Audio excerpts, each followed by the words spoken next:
Hi, this is Big Northern Bear. I've been highly successful at getting my AFib virtually eliminated through lifestyle modification.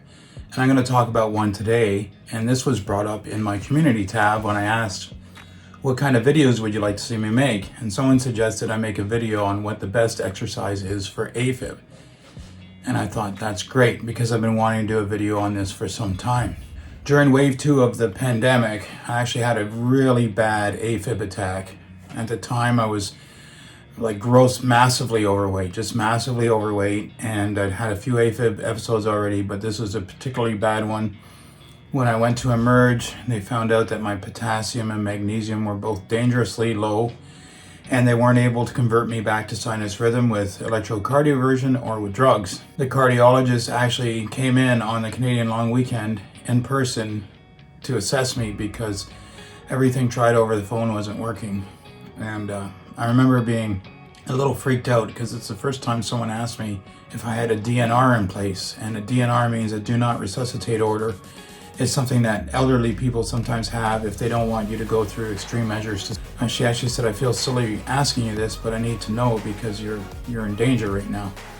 So I told her, I said, no, I definitely do not have a DNR, and I definitely want you to use measures to save my life.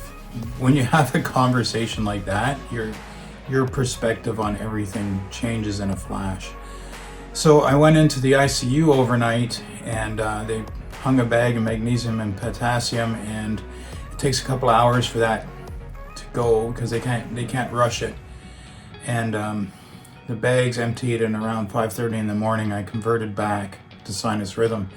But the whole thing had been so hard on me, and really nothing will humble a strong person like having heart problems. It turns you into a weak baby. I mean, I was a champion powerlifter. I could deadlift 535 pounds, bench press 340 pounds. That morning, I couldn't get out of the bed to get to the bathroom by myself. The nurse had to come in and help me move to a wheelchair so that I could transfer to the toilet and use the toilet. I was so weak from how bad the AFib was for so many hours. And so they transferred me to the cardiac care unit where I spent 5 nights. And it was, like I said, during wave 2 of the lockdown. My family wasn't able to come see me. And around day 3, that same cardiologist who was such a sweet person, and she actually came and visited me every single day, even through the long weekend, to check on me and see how I was doing. And she said to me, Danny, the best thing you can do when you go home is to start to walk an hour a day. I know you go to the gym and lift weights, but just go home and walk an hour a day. Around that time, my COVID test had come back negative, so I was allowed to leave my room, just not the floor, because I was wearing a heart monitor. So I couldn't go downstairs to the cafeteria or anything because it would be out of range of the monitor. So to stay on the floor. So I just started walking laps around the ward, and I would do about 2 laps, which was maybe 400 or 500 feet, and I was tired and dizzy, and I had to stop and rest. Maybe some of it was medication. I was on a lot of metoprolol at the time. I was at 300 milligrams of metoprolol a day, which is like the max dose. They were really hitting me hard. My heart rate would jump up on its own sometimes. Like, I was not in good shape. I was nothing like I am now. I was in really, really bad shape. Like, I said to myself, how can I not walk for an hour? It's just walking. I used to walk everywhere when I was a kid. It really bothered me, and I really felt like I owed it to this doctor to implement her advice. So when I got home, I went for a walk around my block. It's 0.4 miles. It took me about 20 minutes to just do 0.4 miles. And I was out of breath. Well, I can't walk an hour continuously. So I started doing my block 4 times a day, 5 times a day, and my walks started getting longer. And when I was out in the evening, I used to wear this light up vest because my heart was sometimes so touchy and so tender that I was worried that if I was walking up a hill or something, because my heart rate used to go really high when I was going up a hill. It was like, for me, it was a lot of work. Again, I was really overweight and really out of shape. I was worried I'd have an AFib and pass out, and at least someone would see me. If I wore the light up vest, they would be seeing me lying there and they could call 911. So I wore this light up vest, and I would go for my walks, and maybe a month is all it took. And I was walking an hour at a time, and I just got hooked on it. I really got into it. I had my headphones, and I'd listen to podcasts, and I'd listen to music, and I really look forward to my evening walk. my walks got further. I was running, not walking, walking. I was doing 3.5 miles, and then some nights 4 miles. And I noticed that going up the hills, my heart rate wasn't going up anywhere nearly like it used to. And keep in mind, it's only a month. A month made a huge difference. Just a month of walking. I mean, I wasn't getting on the treadmill and doing intervals. I was just walking. A month made a massive difference. Instead of my heart rate going up to like 130, 140 going up a hill, it was down around 105. Now, in comparison, I can go up these same hills today and my heart rate won't go over 60. But it all started with walking. Go on these walks, and after going on the walks a while, I felt like I needed just to work a little bit harder. So on the downhill sections, I started to jog on the downhill sections, and a couple of weeks of that. Then I started to jog on the downhill and the straightaways for a little ways. And then at some point, I was just jogging the whole trip. And it all just started with walking. Walking has a lot of advantages for AFibbers. The first advantage is it gives your heart practice doing some work for a long period of time without going overboard, without pushing yourself up into the risky range of a really high heart rate. Because what your heart wants to do is what you want your heart to do is to spend time in sinus rhythm and get used to doing some work while you're in sinus rhythm, because you're trying to develop those healthy electrical pathways that the electrical signals use while you're in sinus rhythm. So obviously when you're working hard, things in your heart become a little bit more intense, and they're more likely to, let's say the signals are to stray off the path. So walking lets you elevate your effort and do it over a long period of time without nearly the risk of jumping into AFib.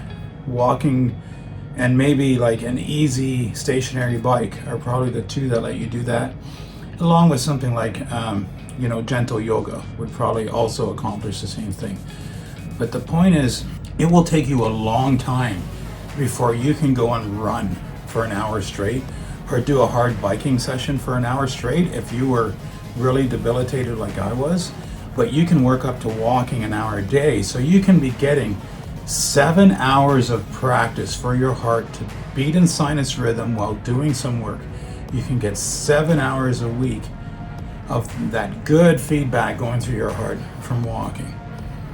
A couple other ways walking is going to help you. Walking while you're doing it, it doesn't jack your blood pressure during the exercise. Sprints will jack your blood pressure. Pedaling hard on your bike will jack your blood pressure. Lifting weights will jack your blood pressure while you're doing it. So while you're doing it, you are certainly at risk of some atrial stretch and possibly going into AFib. Walking, you won't have that risk. It's relatively risk-free. There are lots of people who went into AFib on their Peloton, or doing a cycling class, or doing a sprint workout. I don't know many people who went into AFib from just going for a nice easy walk. So it won't jack your blood pressure during the workout. Also, it provides the same benefit as other forms of cardio for your resting blood pressure after. Once you've been worked up to where you're walking an hour a day and you're doing it regularly, your resting blood pressure will drop. Your veins and arteries learn to relax while you're at rest because of the exercise. So now you're at less risk of AFib all the time. Another big advantage of walking is that walking reduces anxiety. Anxiety is a trigger for AFib. So walking is an antidote to anxiety. I started listening to podcasts and music that was positive. That's why I like the music from Netflix. Most of his lyrics are about, self-improvement, and they're also really good music. But also like podcasts like the Daily Stoic, and I would listen to podcasts about losing weight because I thought I'll just feed my mind these inputs towards what I want to do, and I could combine that with walking. And because I have a treadmill, sometimes there would be a show I'm really into. So once a week that show would come on, I'd save it on my phone and I would watch it on the treadmill. It's pretty hard to do that with jogging or with swimming or with biking, but you can do that with walking. So as far as being able to fit walking in and double up with some other activity you wanted to do, like listen to the news, listen to a podcast, get some educational video going, you can do that with walking, where you can do it with other modalities. The last thing is, if you have more limited mobility, maybe you're a little less firm, or you're really overweight like I was, like at the time running was out of the question for me. There are certain exercises that were just out of the question for me, but walking was available. So walking is open to a wide variety of people. And even if you can only walk a quarter mile right now, do that 2 times a day, and then in a couple of weeks do it 3 times a day. You always have a way to progress. And one of the key concepts of becoming more fit is that you need a way to progress. So walking offers you a way to progress. So walking is a win all around. So consider walking. Consider it life-changing. So once I started my daily walks and I worked up to an hour, I went from having AFib every few weeks. I actually have a picture of, I'm going to try to find it for this video, of me holding up a 1-year birthday cake because I went 1 year without an AFib episode. Okay, and now in the last 900 days, I've had only 1 AFib episode in 900 days. And walking, I consider to have been a prime ingredient in my recovery. So it's not going to be effective, but it's the opposite. It's highly effective. It's safe. You can do it for long periods of time without risk. You can build endurance by doing it. You build cardio fitness by doing it. You improve your heart health. You don't stress out, removes anxiety, lowers your resting blood pressure, doesn't jack your blood pressure while you're doing it, doesn't jack your appetite to the moon when you're done like some other exercises does.